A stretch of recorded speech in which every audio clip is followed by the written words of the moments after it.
Assalamualaikum adik-adik. Kita bertemu kembali. Jom kita teruskan pembelajaran kita pada hari ini untuk subjek pendidikan Islam.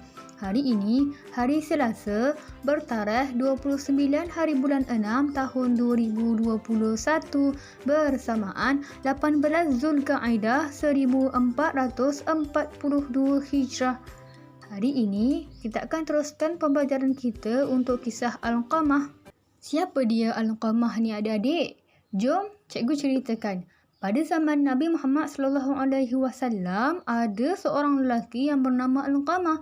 Al-Qamah ni seorang yang sangat kuat beribadah kepada Allah Subhanahu Wa Taala dan dia sangat suka solat di belakang Nabi.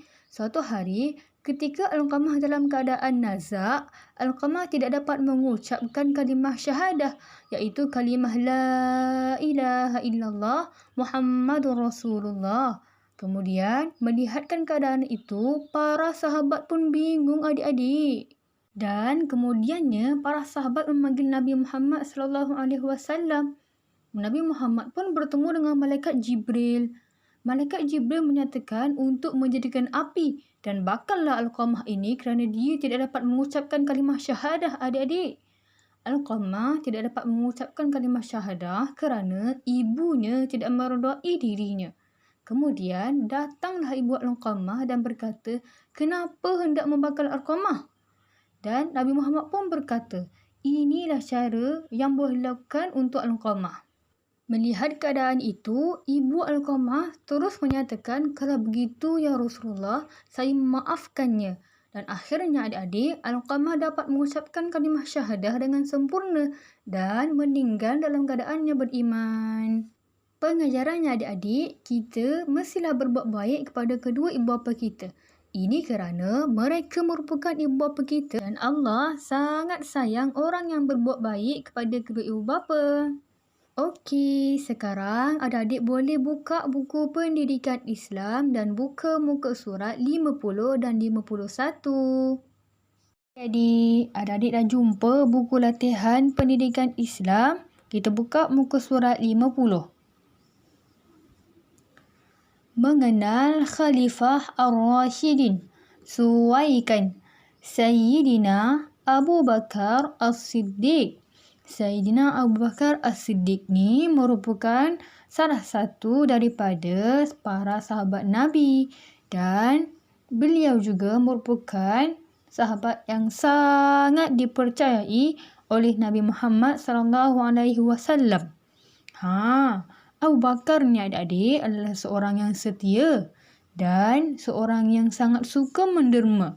Dia ada harta yang banyak dan dia sangat suka memberikan hartanya kepada orang-orang yang miskin. Mana jawapannya betul adik-adik? Bawah sini, adik-adik boleh padankan.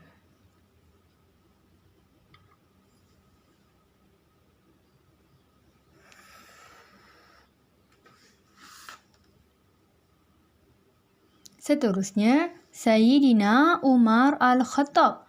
Sayyidina Umar Al-Khattab ni juga merupakan sahabat Nabi yang dekat dengan Nabi. Dan Sayyidina Umar Al-Khattab merupakan seorang yang gagah perkasa. Pada zaman Nabi, Sayyidina Umar Al-Khattab ada pedang yang sangat besar dan orang-orang sangat takut kepada dia. Serta pada satu hari ketika Nabi telah pun wafat, Sayyidina Umar tidak percaya adik-adik. Dan Sayyidina Umar menyatakan kepada orang-orang Islam, siapa yang menyatakan bahawa Nabi telah meninggal, aku pancung lehernya. Begitu gagahnya Sayyidina Umar Al-Khattab ni. Dia tidak percaya bahawa Nabi telah pun meninggal.